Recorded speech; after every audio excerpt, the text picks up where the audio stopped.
My name is Danny Last Call Castillo. I fight 155 pounds for the UFC, and I'm fighting out of Sacramento. I was 14 years old when I first stepped into a wrestling room, and basically the reason why I was wrestling is being a disciplinary problem in school. My vice principal thought it'd be better for me to wrestle than cause trouble in school. So I went to the first day, got my butt kicked, and I haven't stopped wrestling since, 18 years later. I think what appealed to me about wrestling the most is how hard it is, the challenge. You know, you get into the sport what you put into the sport.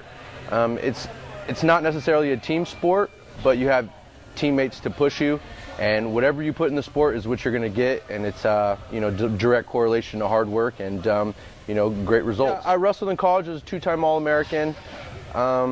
After college, I was forced to get a desk job because I couldn't live for free anymore. So worked a desk job for about 4 years, and you know, a good friend of mine, Uriah Faber, who I wrestled with my whole life, and had you know, got in contact with me.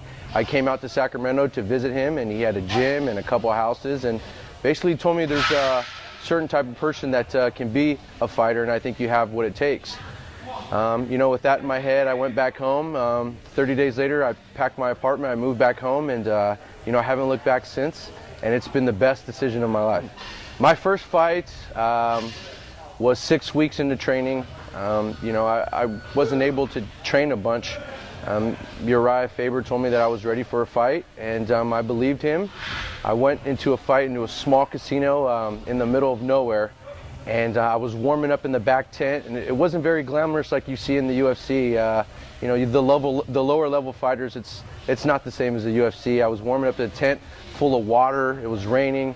I go out there, and there's people screaming, saying profanities, drinking beers, people with no teeth. You know, I was pretty nervous.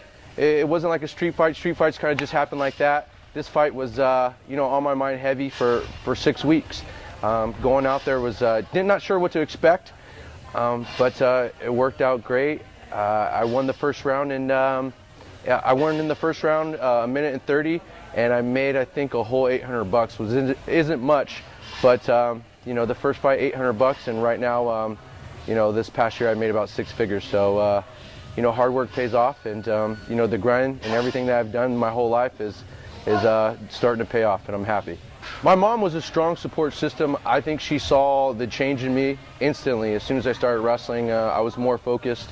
You had to get good grades to wrestle, so I was doing what I had to do in the classroom, being more respectful because you have, you know, a coach, you have a teammate, you have to follow rules, and I think it put a lot of structure in my life. And you know, my mom's been a huge fan. She followed me all over the country wrestling, and now she's following me all the country fighting, and you know, I'm making her proud, and it's awesome that she was there from the beginning, and she's still there supporting the dream, and that's to be a world champ. I think fighting in general, you know, it's getting better, but the general public thinks it's negative.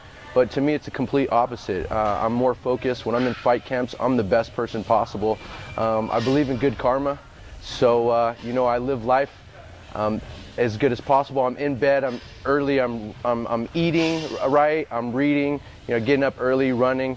I live a clean, healthy life, and you know, it's all due to MMA. One piece of advice for kids that want to be good at MMA or anything in life is hard work.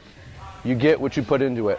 So work your butt off, be positive in your head, and be a good person, and that good karma will come, and you'll be successful at anything you do.